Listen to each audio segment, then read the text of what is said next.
I grew up in Solihull, like on the Land Rover plant. You know, I used to ride my BMX around the track, and even I knew then that no two Land Rovers are the same. My name's Richard James, I'm Assembly Supervisor. I oversee all the builds in support of the Assembly Manager, making sure that the lads are building to spec and that they're on schedule for their finish dates. The vehicle comes into assembly as a rolling chassis, and we basically build it from the ground up. So once the rolling chassis enters into carpet, they spend around a day putting soundproofing on the floors. Anything under carpet is soundproofed, and then the roof itself is completely soundproofed, and the doors themselves have got soundproofing in them. We probably add about a ton of weight to the vehicle with the soundproofing. Land Rover historically has had real bad problems with corrosion of doors. We've reached out to our suppliers and we've had processes put in place to limit that.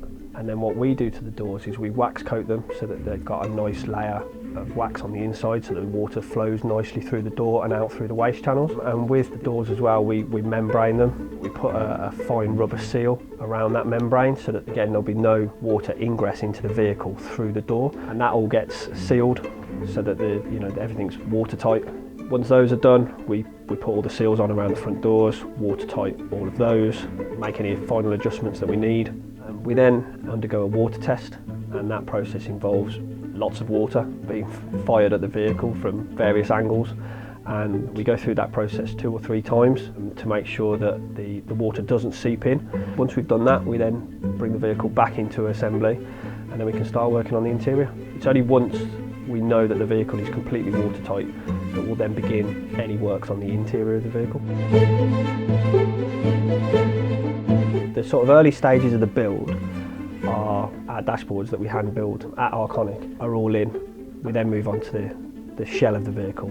Depending on the client's specification will really depend on how we build the vehicle on the insides. Because we're using a combination of old and a combination of new, and we are so millimetre perfect with everything. Some of the side panels and headlinings will need small modifications to make sure that everything fits and look amazing.